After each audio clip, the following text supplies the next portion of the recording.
Israel dirá, Adonai, Elohim Israel, Adonai, bendito é o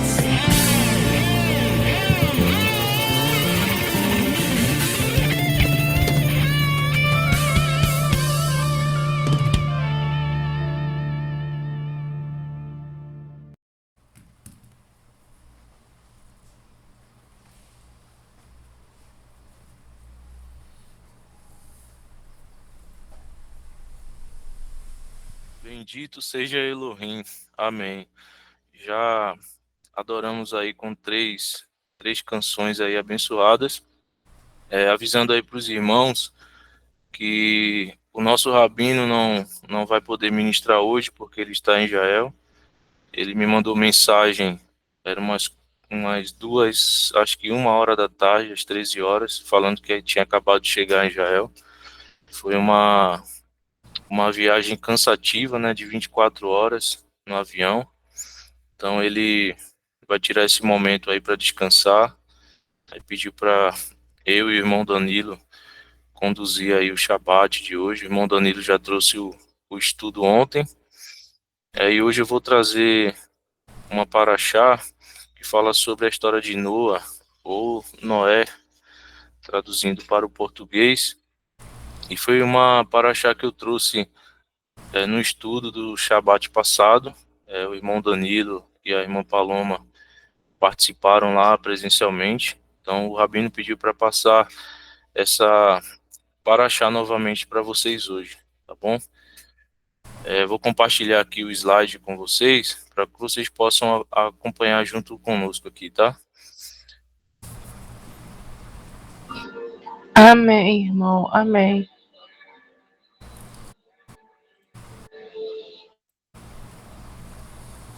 Todo mundo está conseguindo ver aí a apresentação do slide? Sim. Sim, sim. Amém. Então, antes de iniciarmos a ministração, vou fazer uma oração bem rápida aqui, tá bom? Pai, eterno Deus, nós glorificamos e exaltamos o teu nome, Senhor, nesse Shabat ao qual o Senhor nos concedeu. Ó Deus, que não seja eu falando, mas que seja o teu Rua Kadosh, Senhor, falando através da minha vida, Pai. Ó Deus, abençoa cada irmão que entrou nesse Shabat, nessa live. Abençoa, Senhor, a cada família que está aqui representada.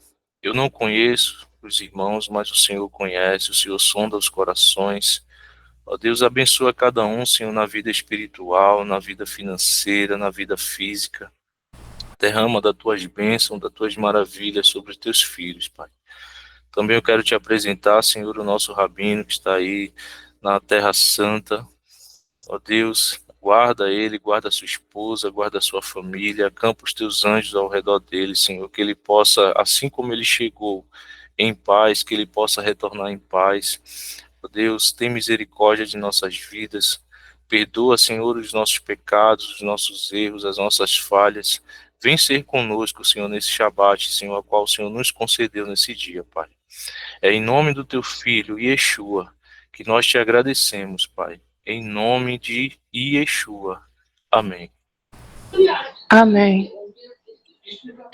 Então, como eu falei para os irmãos, nós vamos ter o estudo sobre Noa e o Mashiach. Está lá em Gênesis, capítulo 9.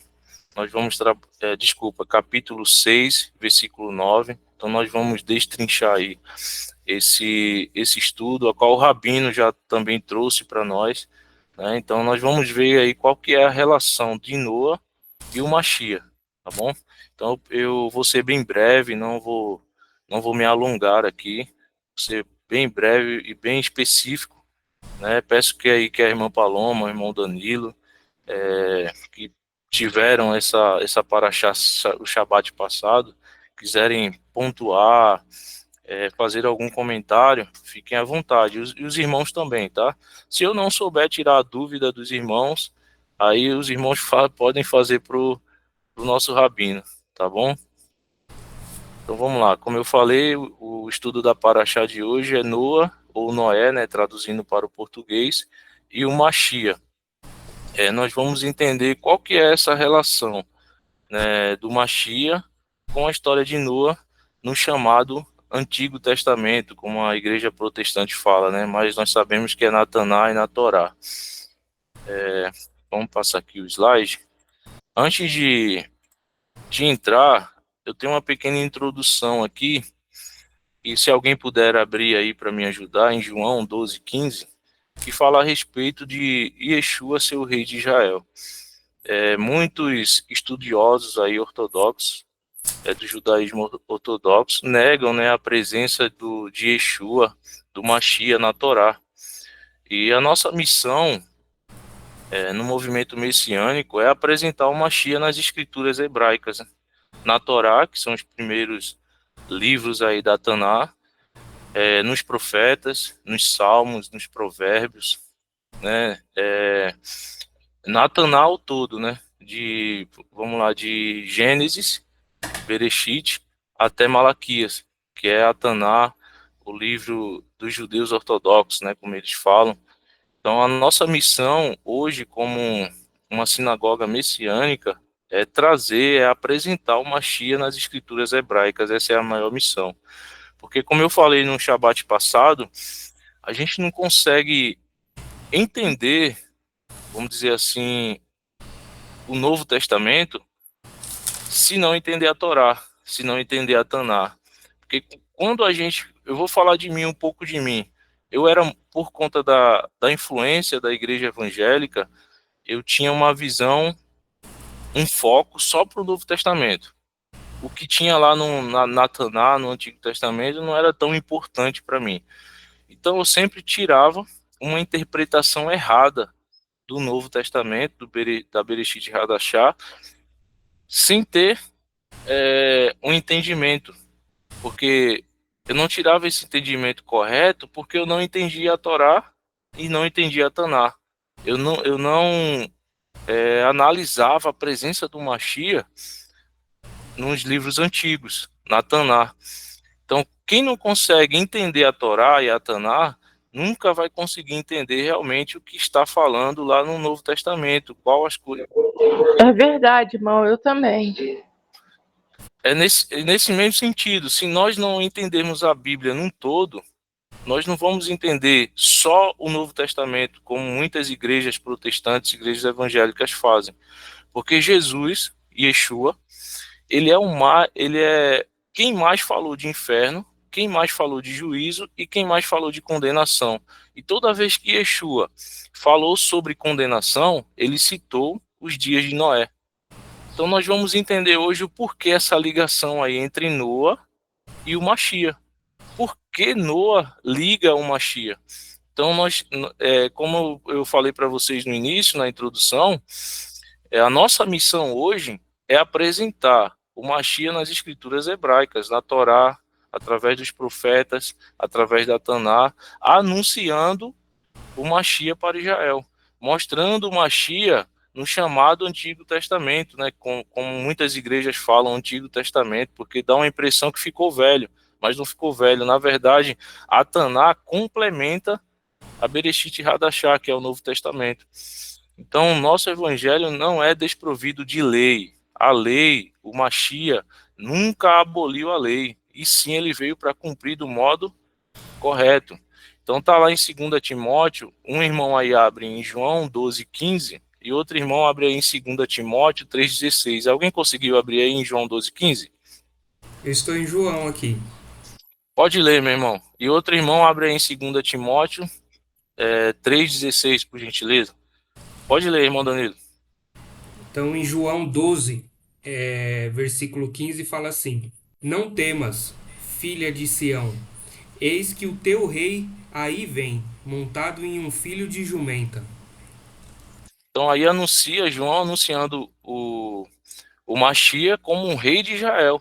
Então o Machia, se nós analisarmos, ele está com Moshe, com Moisés, ele está com Abraão, ele está com Noé, ele está nas escrituras antigas, ou escrituras novas, como queiram falar, desde o início, desde Gênesis e Apocalipse. Jesus, o Machia, ele está presente, tá bom? Quem pode ler aí 2 Timóteo 3:16?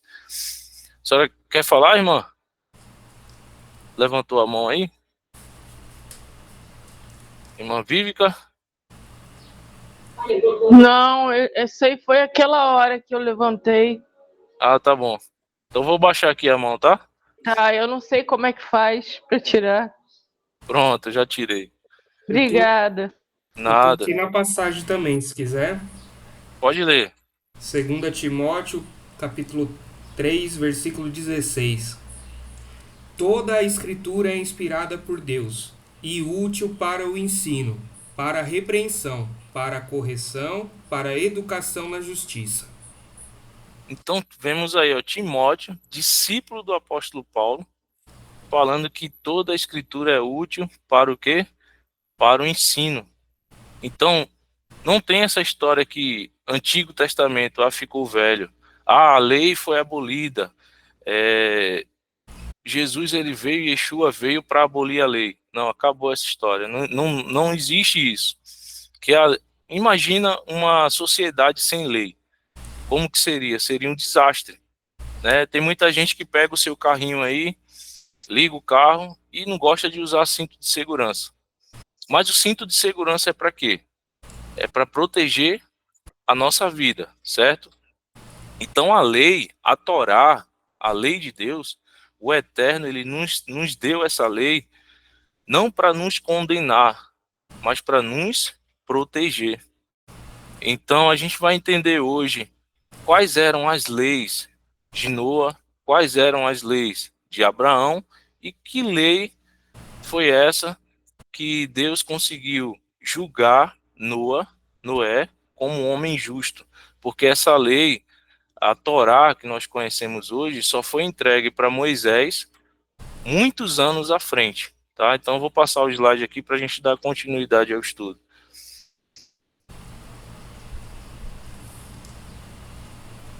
Então Gênesis 6, versículo do 9 ao 13, fala assim: estas são as gerações de Noé. Noé foi um homem justo e perfeito nas suas gerações. E Noé andava com Deus. E Noé gerou 3 filhos, Sem, Cã e Jafé. A terra também estava corrompida diante de Deus, e a terra estava cheia de violência, cheia de ramás. E Deus olhou para a terra, e eis que ela estava corrompida, pois toda a carne havia corrompido seu caminho sobre a terra. E Deus disse a Noé: o fim de toda a carne chegou diante de mim, pois a terra está cheia de ramais, cheia de violência, por meio deles. E eis que eu os destruirei com a terra. Então, o primeiro ponto que eu quero analisar com vocês aqui é que o Eterno analisa a vida de Noé e vê que Noé era um homem justo e perfeito na sua geração. E Noé andava com Deus.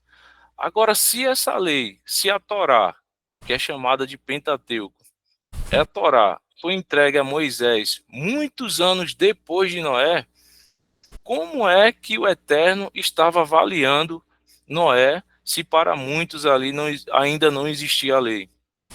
Né? Então nós vamos ver aqui que nesse período aí existia uma lei, só que não era a mesma lei completa, né, que o Senhor, que o Eterno deu a Moisés muito tempo à frente aí lá no deserto. Essa lei aqui, a qual Noa recebeu da parte do Eterno, é como se fosse uma lei oral, que era uma lei ensinada de pai para filho. Então Noé, no seu tempo, ele era visto como justo. Possa ser que no tempo de Moisés, Noé já não fosse visto como tão justo assim, mas o Eterno quis especificar aqui dessa forma: no seu tempo e na sua geração, Noé era visto como homem justo. Então, se Noé era visto como homem justo e perfeito, é porque existia uma lei. Né? Agora, de onde veio essa lei? Né? Como nós temos aprendido aqui com o nosso rabino, o Eterno, quando dá origem ali a Adão, dá origem a Eva, todo início de Shabat o Eterno ia lá ter um encontro com Adão. Será que o Eterno ia lá ter esse encontro com Adão só para jogar palavras ao vento, né, para conversar coisas sem valor? Não. O Eterno ia lá no Éden conversar diretamente com Adão para ensinar a Adão o que é certo, né, e o que é errado. Então, essa lei oral aí já foi passada de geração em geração até chegar no período de Noé. Por isso que o Eterno, ele qualifica Noé como um homem justo e perfeito na sua geração. E para complementar, o versículo fala: Noé andava com Deus. E o que é andar com Deus? Quando eu era da igreja protestante, da igreja evangélica, eu achava que andar com Deus era andar na rua falando sozinho, era andar na rua falando em outras línguas, línguas estranhas, como eles falam, né? Mas eu vejo que andar com Deus hoje é de outra maneira. É de uma maneira que você tem que ser justo e perfeito, obedecendo os princípios e a lei de Deus. É assim que você anda com Deus. É assim que você anda com o Eterno, obedecendo e cumprindo a lei do Eterno. Porque nós vamos ver que o pecado nesse período aí, de Gênesis 6, no período de Noé, nos dias de Noé, nos dias de Noa, o pecado foi o quê? A desobediência. E nós vamos entender que pecado foi esse, que desobediência foi essa que o homem cometeu, que além de contaminar a própria vida dele, ele contamina também as outras criações do Eterno, os animais e a terra.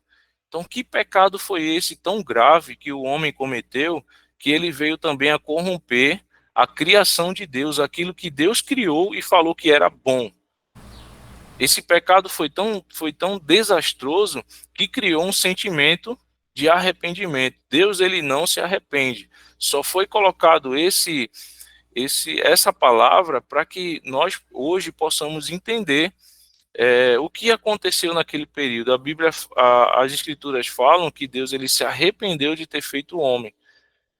Que veio tristeza ao seu coração. Deus, ele não se arrepende, e Deus também, o Eterno, também não tem coração. Mas essas palavras, como o Rabino nos ensinou, foram colocadas para que nós pudéssemos entender, né, o sentimento de Deus naquele momento, porque não dá para descrever o Eterno, porque ele não tem sentimento, porque ele não se arrepende e muito menos ele tem coração. Tá? Então vamos continuar aqui. Então o pecado, ele contamina a terra. Tem algumas referências aí, se os irmãos quiserem anotar para ler depois, em Levítico 18 e Romanos 8, que vai falar sobre esse pecado aí que o homem cometeu, que além de contaminar a sua própria vida com o pecado, ele também contamina as outras criações do Eterno, os animais e a terra. Então esse pecado, ele gera desobediência. Estudando a Paraxá de Noa, vemos que a desobediência do homem em relação aos princípios divinos alcançou um nível insustentável. Isso leva ao Eterno um sentimento de, como eu falei para vocês, de arrependimento, né? Leva tristeza ao seu coração e Deus, ele determina a partir dali que vai destruir toda a humanidade e vai repovoar a terra através da vida de Noa, certo? E como que ele vai fazer isso? Mandando um cataclisma, levando o Eterno a decretar um cataclisma que exterminaria a vida na terra. Se os irmãos analisarem lá quando o Eterno tira o povo do Egito e leva para o deserto, nós vemos que o Eterno cuida do povo de Israel, lá no deserto, de todas as formas, alimentando nas vestes, nos calçados, guardando durante a noite, guardando durante o dia, e mesmo assim, qual o pecado que eles cometem? O pecado da desobediência. Eles cometem idolatria, cometem vários tipos de pecado, e o Eterno, ele também vai gerar esse sentimento do quê? De querer destruir a humanidade, de querer destruir o povo, para repovoar a terra a partir da vida de quem? De Moshe, de Moisés. Só que Moisés ali, ele intercede pelo povo, mas Eterno, como que teus inimigos vão analisar a teu respeito, falando, o Deus deles tirou eles do Egito para destruí-los no deserto. Então Moisés ali intercedeu pelo povo de Israel e o Eterno voltou atrás na sua decisão e guardou aquele povo pela intercessão de Moisés. Só que aqui, o pecado que contaminou a terra, e tentar lá na referência também Levítico 18 e Romanos 8, é um pecado que, além de contaminar a si mesmo, o homem ele contamina a terra e contamina os animais. Então a terra estava corrompida, Gênesis 6:11. A terra estava corrompida, cheia de ramais. Então o homem estava promovendo o quê? Muita violência e destruindo o valor ou qualidade de algo, né? Então eles, além de se autodestruir com essa desobediência, com esse pecado que corrompe a ele mesmo e também a terra, o homem tira a qualidade da criação do Eterno.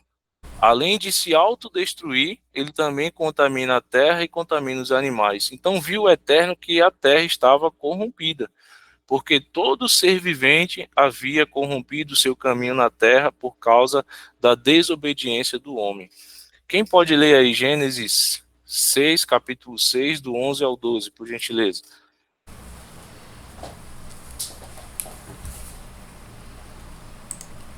Seis do 11 ao 12.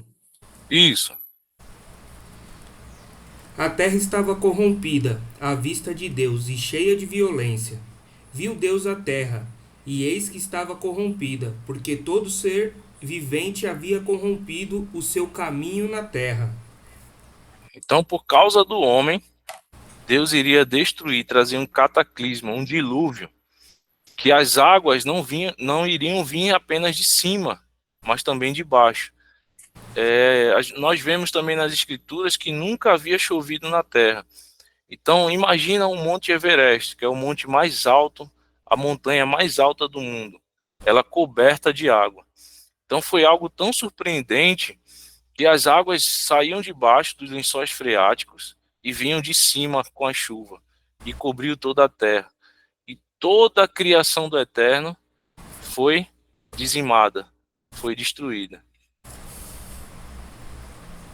Então se arrependeu o Eterno de ter feito o homem, tá lá nós já lemos, Gênesis 6, versículos 5 e 6. Viu o Eterno que a maldade do homem se havia multiplicado na terra, e que era continuamente mal a inclinação dos seus pensamentos, do seu coração.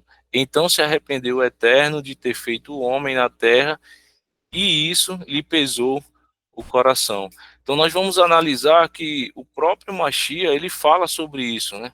Ele cita lá que a vinda do Filho do Homem será semelhante aos dias de Noa, aos dias de Noé. Então nós vamos ver que nos dias de Noé, o que é que eles faziam? Eles davam-se em casamento, eles casavam e davam-se em casamento. O que isso quer dizer?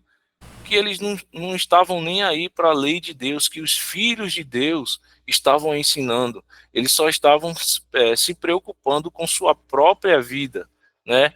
As coisas de Deus eles colocam de lado e se preocupam com a própria vida. Ou seja, Noé estava lá construindo uma arca. A Bíblia não fala, as Escrituras não falam que Noé evangelizou ou pregou para essas pessoas, não, mas com certeza aquelas pessoas estavam vendo a dimensão do tamanho daquela arca que Noé estava construindo, e creio eu que elas curiosamente chegavam a Noé, a Noa, e perguntavam: por que estás construindo isso? E com certeza Noé deve ter falado: olha, é necessário que vocês se arrependam dos seus pecados, né, para que haja salvação na nossa geração. E eles, com certeza, como o Machia fala, como na passagem, na história de Noa fala, que as pessoas dessa época casavam-se e davam-se em casamento. Ou seja, elas não estavam nem aí para as coisas do Eterno, para as coisas de Deus. Só estavam se preocupando com elas mesmas. Então Noa achou favor imerecido diante do Eterno. Então, aí já quebra esse paradigma que só existe graça depois da crucificação do Machia na cruz, lá no Novo Testamento, como muitas igrejas ensinam. Então, Noa achou favor imerecido, achou graça diante do Eterno. Gênesis 6, 8 e 9 que já lemos. Noé era um homem justo e íntegro na sua geração, e Noé andava com Deus. Ou seja, em meio a todo esse pecado, a toda essa contaminação, o Eterno viu que havia um homem justo, que havia um homem íntegro nessa geração má, nessa geração maléfica, e que esse homem andava com o Eterno. Então, Noa achou um favor imerecido, ou seja, não é como muitas igrejas aí ensinam, né, que acho que Deus ele olhou para a terra e escolheu Noé porque foi um sorteio. Não, não é dessa forma, né? Ele escolhe Noé porque Noé era um homem justo e íntegro. Quando fala um homem justo e íntegro é porque existia uma norma, existia uma lei e Noé guardava essa lei. Noé cumpria essa lei de forma integral. Por isso, esse versículo fala que Noa, andava com Deus, porque ele era justo e íntegro e cumpria essa lei, esse mandamento do Eterno de forma integral. Não foi Deus não escolheu, o Eterno não escolheu Noa de forma aleatória, escolheu por escolher. Não, escolheu Noa porque ele era justo e íntegro na sua geração. Ele guardava todo o mandamento do Eterno. Tá? Então, quer andar com Deus? Guarda todo o mandamento. Quer ser justo? Guarda todo o mandamento. Quer ser íntegro? Guarda a lei de Deus e guarda todo o mandamento, assim como Noa fez. E isso gerou o quê? Favor imerecido. Isso gerou salvação para Noé, seus filhos, sua família, e aí vai abranger também as suas noras. Então aqui, ó, por quais parâmetros o Eterno julgava os homens? Qual era a referência de retidão? Qual era a referência de justiça? Que fez com que o Eterno demonstrasse favor imerecido, demonstrasse graça a Noé? As pessoas tinham acesso a esses princípios? Então, aqui eu já respondi lá no início do estudo, né? Qual era essa referência aí de retidão? Qual era essa referência de justiça que fez com que o Eterno demonstrasse favor imerecido a Noé e a sua família?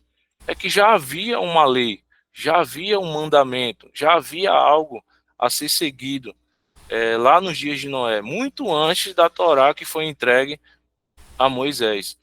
Mas a pergunta é agora, as pessoas dessa geração tinham acesso a esses princípios, a esses ensinamentos que Noé também tinha? Então é isso que nós vamos ver aí no decorrer dos slides, no decorrer do estudo.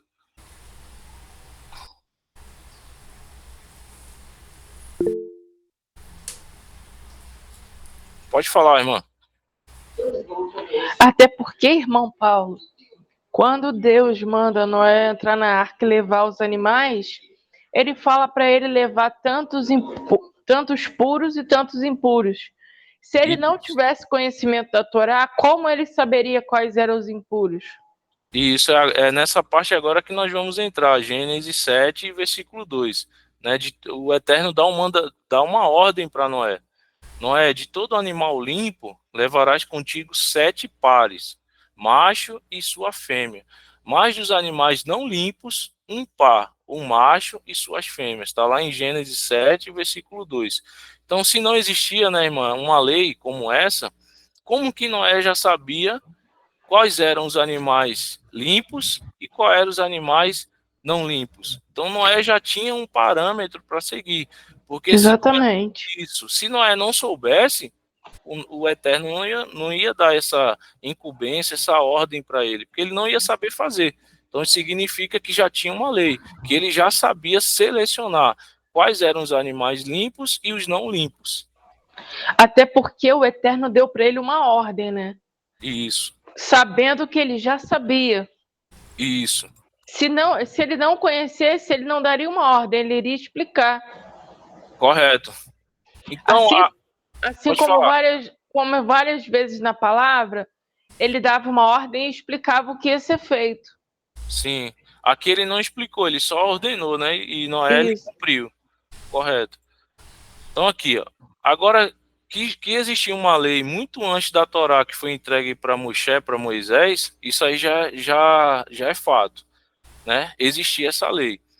Mas os homens tinham acesso a essa lei no período de Noé, porque Abraão, tem um Gênesis capítulo 26, versículo 5, vai falar sobre essas torás, né, que é Torá no plural.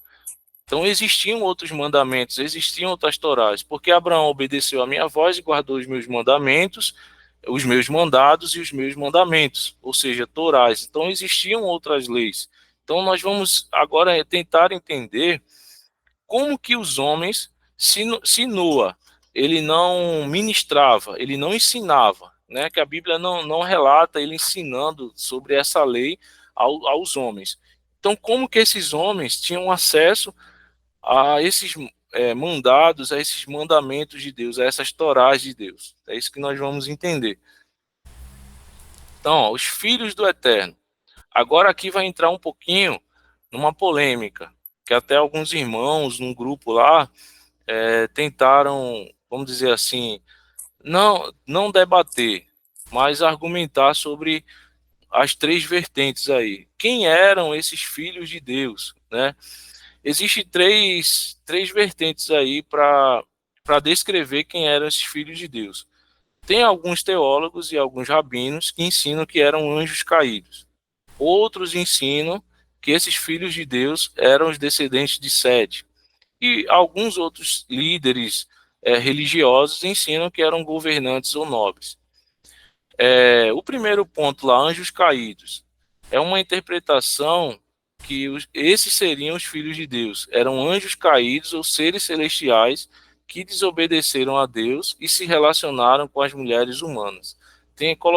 Eles colocam até a referência bíblica aqui, que se vocês quiserem analisar depois e pesquisar, tirar suas próprias conclusões, está lá em Jó, capítulo 1, versículo 6, e Judas, capítulo 1, versículo 6. Essa é a primeira hipótese, né? Que eles falam que esses filhos de Deus seriam anjos caídos. A segunda hipótese é desses anjos caídos, desses filhos de Deus serem os descendentes de Sete, que é como o nosso rabino Laércio nos ensina, né? Que esses filhos de Deus se referem aos descendentes de Sete, a linhagem considerada justa, enquanto as filhas do homem seriam as descendentes de Caim. A ideia é que essas linhagens se misturam, afastando-se dos caminhos do Eterno. Então, eu fico com essa segunda opção, os descendentes de Sete. Então, esses filhos de Deus eram os descendentes de Sete. Então, na opção 3, alguns teólogos e estudiosos aí falam que eram governantes e nobres, né? Esses filhos de Deus podem se referir a líderes ou nobres da época, seguindo uma tradição de que reis e governantes antigos eram vistos como descendentes ou representantes divinos. Aí já é numa parte mais histórica, mas eu prefiro, para não polemizar e não trazer um debate aqui para nosso estudo, eu prefiro continuar com a ideia de que os descendentes de Sete eram esses filhos de Deus, como o nosso rabino tem nos ensinado. Então, esses filhos de Deus é que ficaram com a responsabilidade de levar essa lei, esses mandamentos, essas torás para aquela geração. Porque nós vamos analisar aí que é a partir da geração de Sete que os homens voltam a invocar o nome do Eterno, né? Então a humanidade tinha acesso a uma forma de Torá divulgada aos homens pelos chamados filhos de Deus, nobres pertencentes à geração de Sete, a partir do qual o nome do Eterno volta a ser invocado. Quando essa geração consagrada, né, esses filhos de Deus, descendentes de Sete, que é uma geração consagrada, eles se entregam ao pecado sexual. Então é através desse pecado sexual que os homens contaminam a terra e os animais. Por quê? Esses filhos de Deus que são descendentes de Sete se relacionam com as filhas dos homens, que como o nosso rabino Laércio nos ensina, essas filhas dos homens são as descendentes de Caim.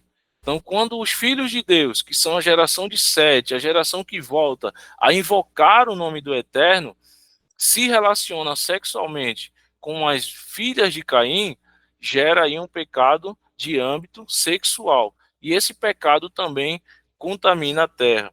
Eu vi um rabino messiânico ministrando sobre isso uma vez, e ele fala que num casamento, nessa época aí de Noa, muitas vezes na celebração, na consumação desse casamento, o noivo e a noiva, eles eram, vamos dizer assim, violados sexualmente, né? E alguns homens dessa época de Noé, o pecado sexual era tão forte que eles se casavam com animais, tá? Então esse pecado aí de âmbito sexual que eu coloquei a referência lá para vocês de Levítico e Romanos 8, vocês vão analisar que o apóstolo Paulo fala sobre isso e que a lei, a Torá também fala sobre isso. Esse pecado sexual, além de corromper a vida do homem, ele também corrompe a terra e os animais, a criação de Deus, aquilo que o Eterno viu que ele criou e era bom. O homem ele corrompeu. Tá? Então era esse pecado de âmbito sexual que houve essa ligação sexual entre os filhos de Deus e as filhas dos homens, descendentes de Sete com as descendentes de Caim, se corrompeu essa geração e essa geração se tornou mal aos olhos do Eterno e corrompeu também a terra e os animais.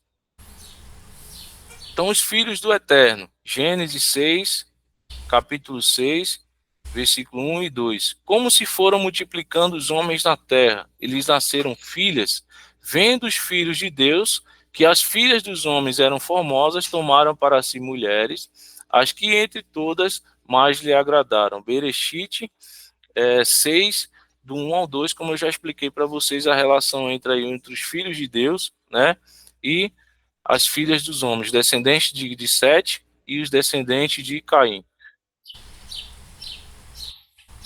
Então, qual foi essa gravidade aí desse pecado?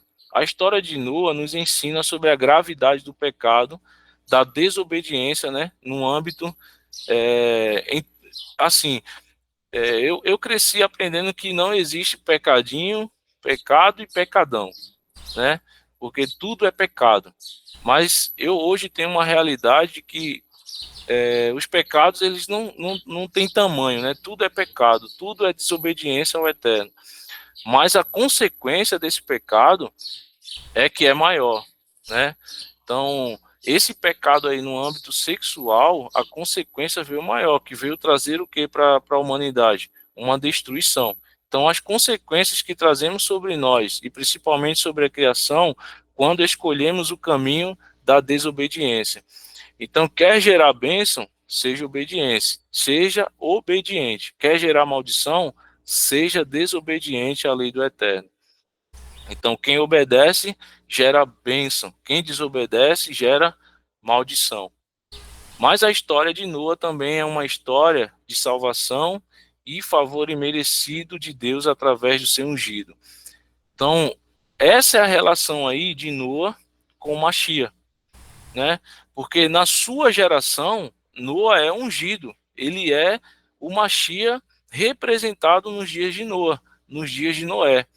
Então, Noa, ele trouxe o quê? A salvação e o favor imerecido para aquela geração, mas eles não aceitaram. Então, só Noa, seus filhos, sua família, suas noras, é que foram salvos nesse período. Então, trazendo para o Bereshit Hadashah, que é o Novo Testamento, Noa anunciou o arrependimento para sua geração, oferecendo salvação do destino reservado para eles. Ou seja, Noé ele trouxe salvação para sua geração. E o Machia? O Machia ele trouxe salvação para a nossa geração, né? Então, Noa é o Machia representado no Antigo Testamento. Então, ele é o próprio Machia no Antigo Testamento, né? Anunciando o quê? Salvação, anunciando graça, favor imerecido, porque ele era o ungido da sua geração. Então, nós temos a referência aí, ó, 2 Pedro, capítulo 2, versículo 5, se vocês quiserem anotar aí, para guardar como referência, para estudar depois. Então, Noa anunciou o arrependimento para a sua geração, oferecendo salvação do destino reservado para eles. A mesma coisa, a mesma missão do Machia na nossa geração. para salvar o quê? A humanidade do destino que já estava reservado para quem? Para nós. Então, Yeshua anuncia o arrependimento. Yeshua anuncia o arrependimento não apenas ao Israel da sua geração, mas a toda a humanidade, como fala lá em Isaías 56, que o Rabino tanto nos ensina para tentar inculcar isso na nossa cabeça. Qual é o meio que a casa dos gentios, que somos nós vamos encontrar a salvação? Guardando os mandamentos do Eterno, né? Guardando o Shabat e o Shabatox, que são as festas, e obedecendo a Torá, obedecendo a lei. Só nesse sentido que nós vamos ser enxertados na videira e nós podemos alcançar a salvação. Então, Yeshua, ele não morre apenas, ele não se sacrifica apenas por Israel, mas por toda a humanidade. Agora o Senhor pode despedir em paz o teu servo, segundo a tua palavra, porque os meus olhos já viram a tua salvação, a qual preparaste diante de todos os povos. Então nós vamos ver aqui em Lucas capítulo 22, do versículo 29 ao 32, que o Mashiach, ele não morre só, ele não se sacrifica só por Israel, mas por todos os povos. Conclusão, que o Eterno disponibilize a sua graça em nós, o seu favor imerecido em nós, assim como fez com Noé, através da sua obediência e da sua retidão. Então, que o Eterno possa ver o que em nós? Justiça, possa ver integridade, possa ver em nós comprometimento em guardar a lei, porque só dessa forma nós podemos afirmar que nós andamos com retidão, com Deus ao nosso lado. Porque nós só vamos poder ser chamados de justos, de íntegros, se nós guardarmos a lei do Eterno. Então, Noa, o nome Noa, ou Noé, traduzido para o português, significa descanso. E Yeshua é o nosso consolador. Então, que nesse Shabat nós possamos se sentir como uma ovelha nos braços do bom pastor. E quem que é o nosso bom pastor? É Yeshua, o nosso consolador, aquele que intercede ao Eterno por nós. Então, que nós possamos se sentir igual essa ovelhinha aqui, ó. Analisem essa imagem, que nós possamos se sentir agora nesse finalzinho de Shabat, como essa ovelhinha que está aqui nos braços do pastor. Então, nós estamos nos braços de Yeshua. Então, que nós possamos, neste Shabat, ser consolados, ser compreendidos, ser guardados pelo Yeshua, pelo nosso Mashiach. Então, que você possa se sentir como essa ovelhinha aí, guardadas nos braços do Consolador, nos braços do Mashiach, que entregou a sua vida por nós ali naquela cruz, para que nós, assim como Noé fez na sua geração, para que nós também pudéssemos alcançar salvação e favor imerecido diante do Eterno. Amém, meus irmãos? Essa foi a paraxá de hoje. Amém. Eu peço perdão aí se gaguejei um pouco, mas eu assim, eu sou professor de história, né? Então, para mim, preparar uma aula de história é muito fácil. Mas quando a gente fala das escrituras, da palavra do Eterno, não é muito fácil, não. Então, a gente tem que se preparar espiritualmente, tem que se preparar em todos os âmbitos aí, para poder trazer um estudo legal para vocês e trazer também um esclarecimento, né, em certos pontos. E esse estudo aqui não serviu só para eu ministrar para vocês, porque antes de ministrar para vocês, o Eterno já ministrou comigo antes, né? Muitas coisas eu tirei dúvida através desse estudo. Então, eu agradeço aí ao Eterno pela vida dos irmãos, né? Peço perdão por alguma falha, alguma coisa. Bom? Irmão Paulo, Oi. eu estava lendo esses dias o Novo Testamento e eu encontrei uma coisa muito interessante em Lucas 3. Se a gente for ler Lucas 3, lá no final da genealogia de Jesus, fala que ele veio de Adão também. Sim. E fala que Adão era filho de Deus. Você falou dos filhos de Deus, agora eu lembrei. Sim, sim. Então, Então, é assim, é porque essa linha aí que fala que os filhos de Deus eram anjos caídos, eram anjos que tiveram relação aí. Eu acho essa ideia aí muito baboseira, né? muito fantasiosa, sabe? Muito fora da linha de pensamento do raciocínio lógico. Então, eu prefiro ficar aqui com o que o nosso rabino já nos ensina, né? Que eram os Pois descendentes de Sete. Tem mais lógica nessa ideia. é. Irmão Danilo levantou a mão, quer falar alguma coisa, irmão? É só comentar mesmo que quando a gente, você estava falando de preparar uma história, né? Um estudo sobre a história é mais fácil, mas quando a gente vai preparar uma palestra ou ministrar um estudo da palavra de Deus, é muita responsabilidade, né? E a gente tem que tomar o máximo de cuidado para não gerar nenhum conflito, né? Não gerar interesses, né? Pessoais, a gente ter um direcionamento mesmo do Espírito Santo, para não ser Sim, para não falar coisas de nós, né? tanto de assim, né, quanto às vezes a gente levar para um lado igual as igrejas levam, né, para o seu lado ali de um entendimento deles e a gente acabar tendo uma interpretação errada e passar, né? Então e passar uma interpretação errada. Então é muita responsabilidade mesmo, mas foi gratificante, foi bênção a palavra, irmão. Parabéns. Amém. É só para trazer um conhecimento um pouquinho a mais para vocês sobre essa história. Eu até comentei com os irmãos lá na sinagoga no Shabat passado que muitos historiadores e, vamos dizer assim, intelectuais lá da época do Brasil Império utilizaram essa história de Noa e de Noé e seus filhos. Não sei se o irmão Danilo lembra que eu comentei com ele lá na sinagoga, que eles utilizaram dessa história de Noa para justificar a escravidão, tanto aqui no Brasil quanto nas Américas, né? Que eles citam lá, né, que quando as águas do dilúvio baixam, Noé e seus filhos ficam na responsabilidade de repovoar a terra. Só que antes disso, Cã vê a nudez de Noa, certo? E ao invés de cobrir a nudez do seu pai, ele chama os irmãos e fica zombando do próprio pai. Então Noé vai lá e amaldiçoa Cã e Canaã, que era a geração de Cã. Ele amaldiçoa Cã como que ele seria, a sua geração seria tratado como servo dos servos. E alguns teólogos aí, alguns historiadores falam que Cã foi para a região aí da África, né?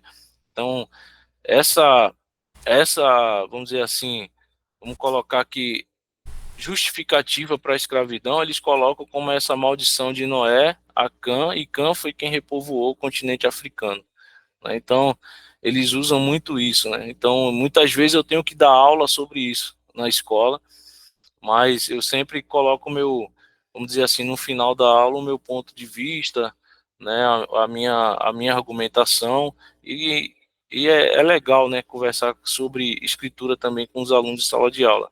Eu não posso falar nem sempre sobre isso, mas o, é só quando o conteúdo, né, a metodologia lá de ensino coloca para eu falar. Mas eles deturpam muitas histórias bíblicas para justificar coisas absurdas. Usam a religião e a ciência para isso, tá bom? Mas é isso, meus irmãos. Pode falar, irmã. Irmã Paloma quer falar? Pode falar. Irmão, e o comentário daquela parte que fala que Jesus fala que foi como nos dias de Noé, que Isso. Mateus 24, né? isso, ele e a família dele foi os que ficaram e os desarraigados da terra. Comenta mais sobre essa parte, irmão. Eu achei tão interessante essa parte naquele dia. Isso. Alguém quer abrir aí para a gente ler? Eu tô quase lá em Mateus 24. Acho que é a partir do versículo 33, eu acho, é 31. 24, deixa eu ver.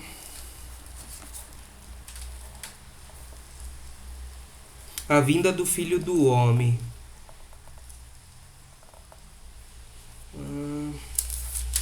Peraí que eu já tô abrindo aqui, peraí.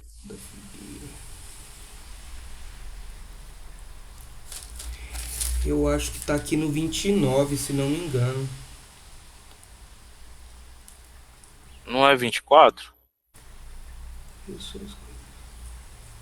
Muito parecerão.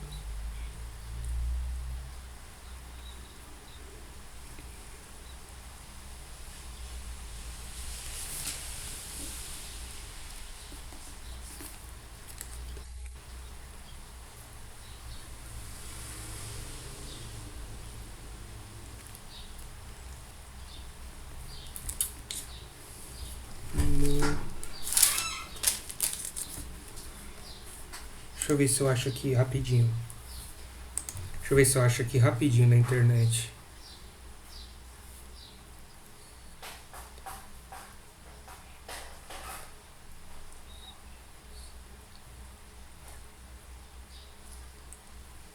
Vinte e quatro, 37 a 39. 37? Isso, de 37 até o 39. Quer ler, irmão? Pode ler. Pois assim, Mateus 24, do 37 até o 39. Pois assim como foi nos dias de Noé, também será a vinda do Filho do Homem. Porquanto, assim como nos dias anteriores ao dilúvio, comiam e bebiam, casavam e davam-se em casamento, até ao dia em que Noé entrou na arca. E não o perceberam, sendo senão quando veio o dilúvio e os levou a todos. Assim será também a vinda do Filho do Homem. Aí ele dá uma explicação no 40. Então 2 estarão no campo, e um será tomado, e deixado o outro. 2 estarão trabalhando, uma no moinho, uma será tomada e outra será deixada. Portanto, vigiai, porque não sabeis em que dia vem o vosso Senhor. Então o Machi ele usa aí os dias de Noé para justificar, para explicar e ensinar sobre a volta do Filho do Homem. Então a igreja evangélica ela cria essa ideia aí de arrebatamento, né? Não é que não vai haver um arrebatamento, mas não vai ser dessa forma. Então o Machi ele ensina da seguinte forma: um será levado e o outro será deixado. Se eu estivesse hoje com os ensinamentos da igreja evangélica, eu iria dizer que eu seria o que seria levado. Mas hoje, eu creio que eu vou ser o que vai ser deixado. Por quê? É só interpretar o texto. É só analisar a leitura. Então, a volta do Filho do Homem será semelhante aos dias de Noé. Então, quem foi destruído é os que foi levado pelo dilúvio. Então eu não quero ser destruído, eu vou ser o que vai ficar. Quem só que ficou depois do dilúvio? Noé e a sua família. Então os que foram levados, então um será deixado e o outro será levado. O que foi levado para onde? Para a destruição. Então isso aí já cai por terra aí essa teologia dos deixados para trás, né? Que tem livros, que tem filmes, literaturas que falam sobre isso. Então, os que vão ser salvos é o que vão ser deixados. Os que vão ser levados ou arrebatados, nesse contexto aí, que Jesus ensina sobre os dias de Noé, os que serão levados é os que serão levados para destruição. Pode falar, irmão. Até porque acho que na semana que você pregou pra gente, depois veio alguma coisa dentro do grupo e a gente mandou esse texto, né? E aí, Sim. entrando na cronologia que o Rabino nos explica e que a gente conseguiu acompanhar pela palavra, quando vier provavelmente a bomba nuclear em Israel ali e Jesus aparecer no monte, a primeira coisa que Jesus vai fazer dentro daquela cronologia é o quê? É exterminar os maus. Primeiro ele extermina os maus, depois ele faz a ressurreição dos bons, que benditos sejam os que fazem parte da primeira ressurreição, e junto com os que ficaram são arrebatados para ser encontrado com ele nas nuvens e descerem em Israel, né? Então, o primeiro que some ali é justamente o que Jesus vem para destruir. Então ele vem, destrói, aí você vai olhar para o lado e falar, ué, cadê? Aquela pessoa foi fulminada e depois vem a primeira ressurreição e o encontro e o arrebatamento para encontrar com ele nos ares. É fantástica essa parte. Essa teologia ela é tão forte, essa ideia de arrebatamento, né? Que tem algumas pessoas que falam, não sei se é verdade, eu escutei até um rabino ministrar sobre isso, que falam que tem uma lei, né, nos Estados Unidos que os dois pilotos do avião não podem ser evangélicos, porque senão os dois vão ser arrebatados e o avião cai. Eu ia falar isso agora. As empresas americanas não contratam dois evangélicos, elas contratam um evangélico e um ímpio. Isso, porque aí o avião não cai, tem alguém para aterrissar o avião. Isso. Mas amém, irmãos. O irmão Danilo faz uma oração aí para a gente encerrar, por favor. Faço sim, mas algum irmão quer a palavra, irmã? Não? Então vamos... Não, pode baixar minha mão aí, Paulo, por favor. Tranquilo. Deixa eu abrir a câmera aqui por respeito e vamos fazer a oração final, né? A gente está encerrando o Shabat também e então vamos finalizar. Querido Eterno, Senhor nosso Pai, graça te damos por estar reunidos, Senhor, em Teu nome. Graça te damos pelo recebimento da palavra, Pai. Pelo Espírito que guiou o irmão, Pai. Vemos que foi verdadeiro, que está dentro de acordo com o que o Senhor nos mostra na sua palavra, Pai. Obrigado pelo ensinamento de hoje, obrigado por essa reunião, meu Pai. Que o Senhor possa fazer milagres em nossa vida essa semana, que possamos estar sempre atentos, Pai, fiel e vigiante, porque somos dependentes de Ti, Senhor. Precisamos de Ti sempre ao nosso lado, para nos guiar para a direita, para a esquerda ou sempre reto, Pai. Que possamos seguir a Tua palavra, as Tuas leis, os Seus estatutos, Senhor. Perdoe nossos pecados, nossos erros e nossas falhas, Pai.